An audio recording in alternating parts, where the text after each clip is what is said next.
Pero masarap talaga siya. Maraming salamat po. Kaya pala famous sa Ormoc City. Mga kabisdak, samahan niyo po ako sa aming public market dito sa town, sa bayan ng Anda, Bohol, para mamili ng aking mga paboritong pagkain.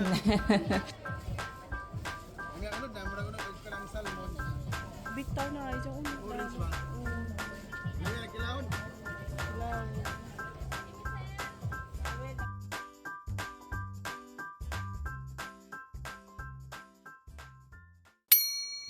Hello mga kabisdak! Welcome back sa ating channel! Tapos na po ako maghilamos. Naglalagay ako nito ng, ito yung sunscreen na gamit ko, which is late ko nang nagamit. Hindi ko mahanap kasi sa bagahe ko mga kabisdak. So nung fiesta time na lagi ako naka-expose sa sunlight. Kasi nga yung Dujanon Festival, nag-attend tayo, nag-vlog tayo doon. Hindi ko nakita to guys. So, hindi naglagay ng sunscreen si Ajuma doon sa plaza. Ngayon na. Ngayon ko lang kasi nakita. Maganda ito kasi hindi po siya walang white cast. Hindi po nag-transfer sa damit oh. Hindi siya nag-transfer. Ito ay Dermafirm Moist Barrier Water Sun Milk. Yan. Shake mo lang siya. Para siyang gatas. At hindi po siya masyadong malagkit. May kalagkitan pero hindi masyado. Ginagawa ng salamin yung ating phone. Today, ang gagawin natin ay pupunta tayo sa market kasi market day ngayon dito sa Anta. Pati ang ating braso lalagyan natin guys kasi ang init, sobrang init dito sa amin. Sa atin sa Pilipinas, sobrang init. Ganyan siya oh. Yung consistency niya. Ganyan.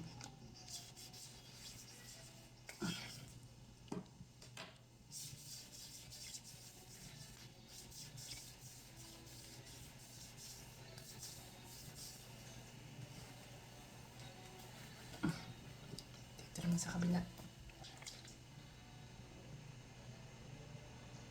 Ganyan siya guys.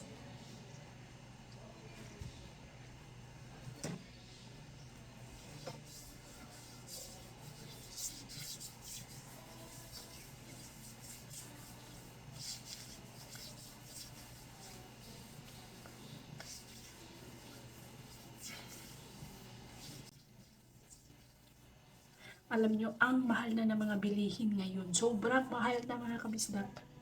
Magugulat ka na lang.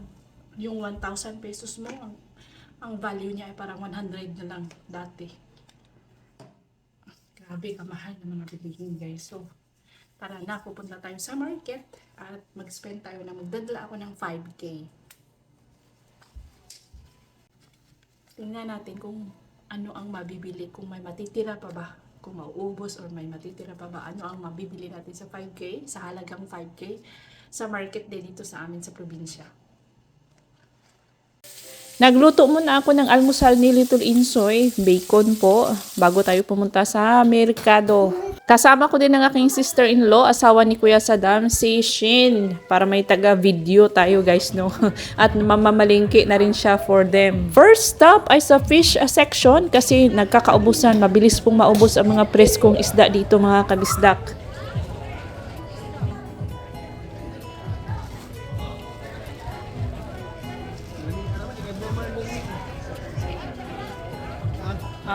Dako guys, dyan na. Kato na lang. Ha? Kato na lang. Para dako ah. Sumpay na to. Isumpay. Oo. Napila man eh. Saan nga isla? Yung Marley. Kana lang kuya, kana lang. Sagat pa si Jan. Pila ka kutsara na ay? Kapatsak. Kanam. Ang ano, murag-unod og kalang salmon. Bitaw na ay dyan. Orange ba? Lagi nagkilaon. Law. Awin. Kaya ako ate.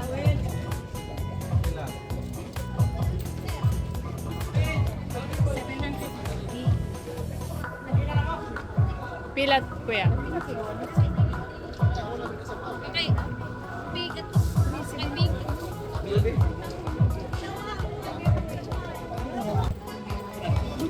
mo swaki, te?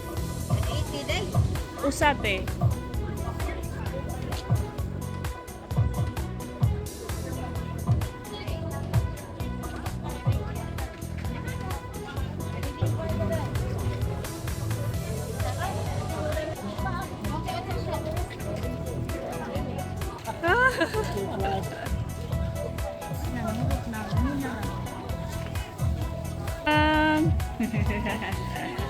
Oh.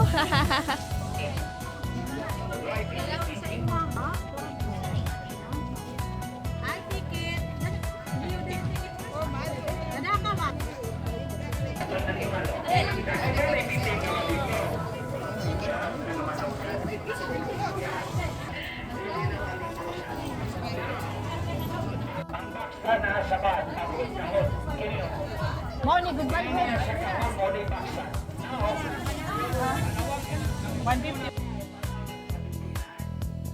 Hello.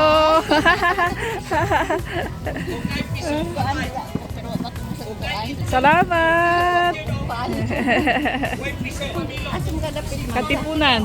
Sa bukid. Ada bakong ko. Abako. Yasa man niyo ipamalig dyan ninyo mo. Dili, gastos lang. Gastos lang. Sila. Kaon mo kuha. Limate.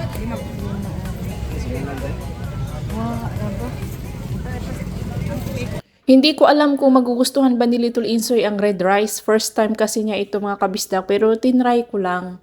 And then, ito po ang nabili natin, bibingka or yung sticky steamed cupcakes worth 100 pesos yan guys. Dalawang packs, isang pack para kay mama sa bukid. Tapos may onion and garlic tayo worth 180 pesos. Yung ating isda na blue marlin worth 580 pesos. Ano yan? 1 kilo and 1 gramo. Yung ating tulingan, 380 pesos. Ang ating ampalaya is 75 pesos. At ang ating goodbye head na tuyo, na galunggong na tuyo is 150, 1/4 kilo po yan guys. O, diba? Mahal, ang mahal-mahal. Mabuti pa yung mga bilihin, minamahal ha. Itong tulingan, ipapadala ko po yan sa bukid para sa aking parents. Opo, and then yung bibingka, papadalan ko rin sila ng mga onions. Itong sea urchin guys, 180, isang bottle, 180. Tapos itong ating red rice, bumili po ako ng 10 kilo. 45 per kilo. So, 450 po ang 10 kilo. May kamatis tayo, luya. And then, pipino, kamatis at luya, silang tatlo worth 150 pesos. Sa nagtatanong kagabi sa aking live, salamat pala ha sa mga nanood ng ating live. Ang nagtanong kung 5 ba daw kaming magkakapatid ay ang nasabi ko 5 pero 6 po kami, yes, half dozen kami, 6 kami. Yung eldest namin sa Europe, si Kuya Kent, na si Ate Bebe, si Kuya Saddam, ako, si Lungkoy, at may isa pa guys, yung bunso namin na si G-Boy. Si G-Boy ay nasa Manila po siya. Nakatira po siya sa aking tita. Hello kay Tita Grace and Lucernas family dyan sa Pasay. Happy viewing! At alam nyo ba mga kabisdak, na-realize ko po na mas maganda pala talaga na marami ang anak, maraming magkakapatid. O, tingnan nyo, sa una lang mahirap, nung maliliit pa, nahihirapan ang mga parents kapag maraming anak. Pero kapag lumalaki na, ay masaya. Lalo na kapag nagkakasama-kasama guys, nagkakasama-sama, masaya po. Makain po ako ng bibingka. Sayang lang kasi na ano ko naman kabisdak. Tapos yung isang pack, binigay ko kay mama. Ayan. Bibingka. So ang nagasto natin kanina is nasa mga 2,300 pesos. Ito po yung ating blue marlin. Wala na po siyang mga kaliskis. Maganda talaga yung kanyang ano guys. Parang salmon yung kanyang flesh. Masarap po ito ikilaw. Wow.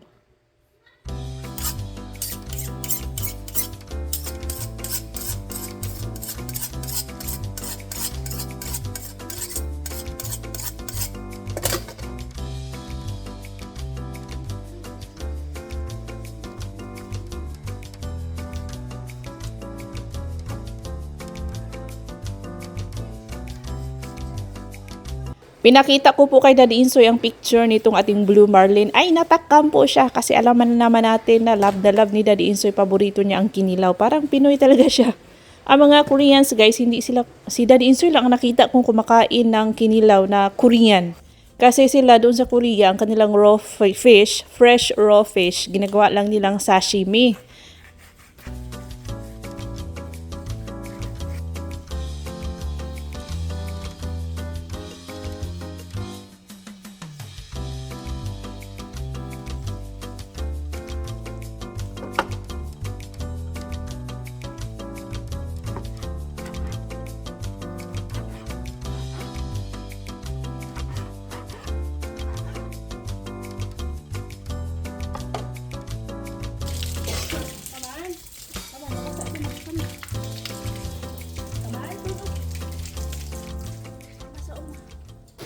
Ang pinaghiwaan natin ng kinilaw na Blue Marlin, yung kanyang buto-buto, is gagawin nating tinolang isda mga kabisdak. Huwag kayong mag-alala kay Little Insoy kasi hindi po niya iniinom yung tubig. Nilaro lang niya yung tubig dito sa gripo, guys. And then, nagkuha tayo ng lemongrass at syempre kailangan natin ng mga green-green. O, may malunggay man tayo dito, guys. O, ang problema, wala tayong sungkit. Kaya akyatin lang natin ito, no? Pero naawa ako dito sa pader, baka mahunlak. Baka masira itong pader, baka kasi newly constructed itong pader. Gawa ni Kuya Saddam. Dahil itong may aso kasi sila dito, si Lucky. Ayon lang papuntahin doon sa front na may mga flowers kasi kinukot-kot yung soil na tinatamnan ng mga flowers. So ayan, walang choice si Ajuma kundi mukat-kat na lang manguha ng malunggay para naman may ano-ano yung ating tinulang isda.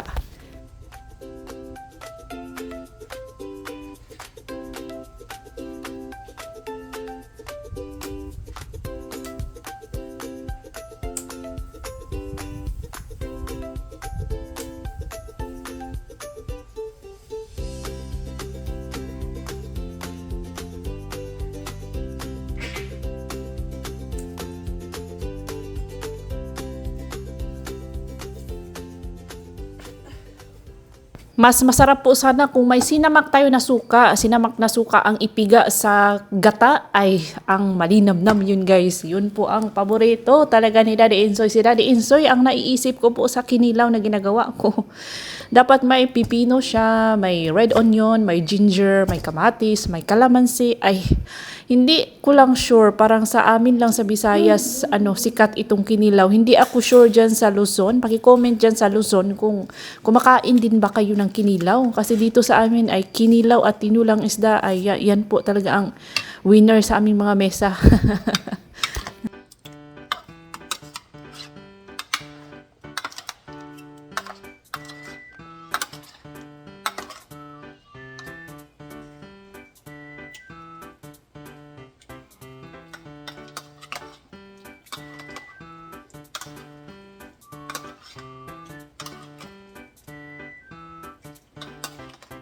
Tinulang isda, natimplahan na natin yan mga kabisdak. Tinulang Blue Marlin, lagyan natin ng malunggay.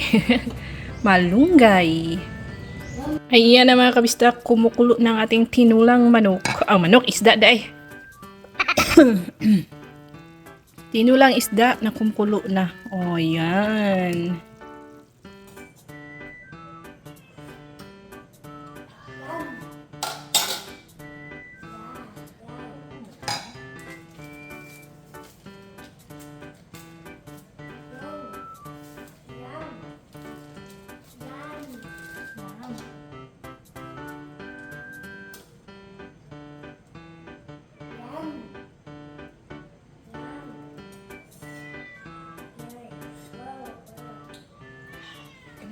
Nauna na akong kumain dyan kasi nagutom po ako sa pamamalengke, guys. Si Shin, Kuya Saddam, ay naghihintay pa sa kanyang estudyante na si Tina. 11 po siya lumalabas, umuwi galing school. So, ako muna ang kumain. Then later, si Little Insoy.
Tam-insan man.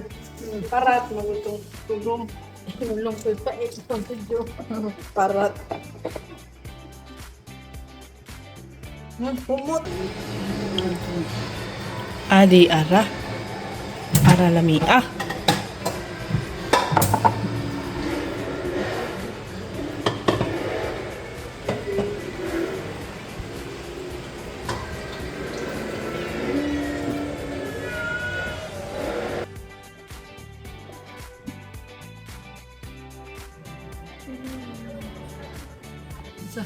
Salin.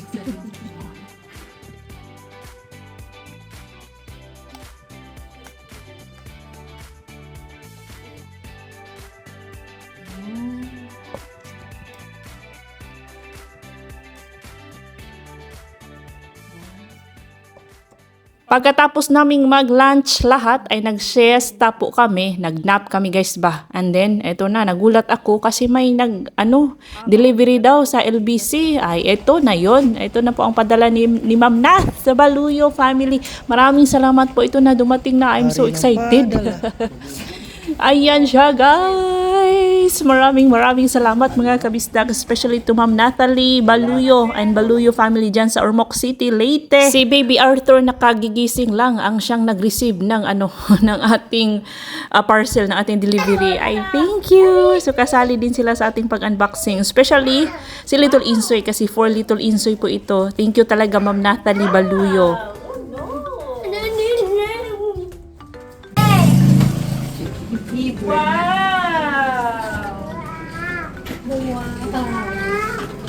Wow! Pakapin for your magnet collection. Oy! Wow! Wow! Moni, pinja sa Southern Leyte. Magisi. Ija na si Kuya. Naaman ng mga labiter ni Kuya. Wow! Puro pinja. Wow! Saan mo na pagkaon nag-amat? Ihatag natin na tayo. Dito pa namin. Ato na tayo lang. Picture. Picture sa ate. Ato tabi. Hawin.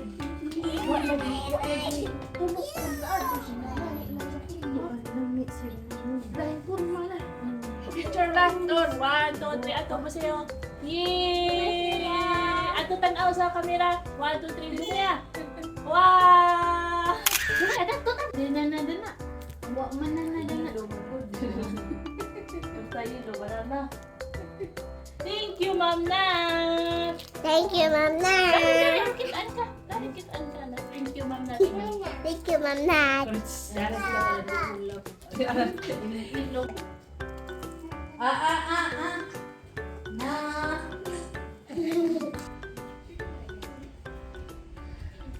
Ang unang napansin ko po sa Queen Pineapple ng Ormoc City, ng Leyte is maganda siya guys. Opo, yung kanyang yung kanyang mga mata is unlike sa regular na pinya na nakikita natin, na nakita ko, is mas maganda. Maganda po ito. Ito yung pinakamagandang pinya na nakita ko mga kabisdak.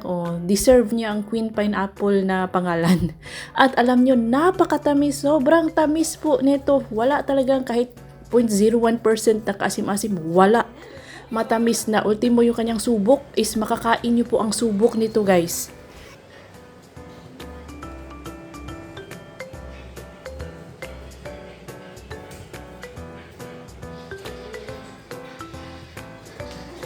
Try yung tita ate.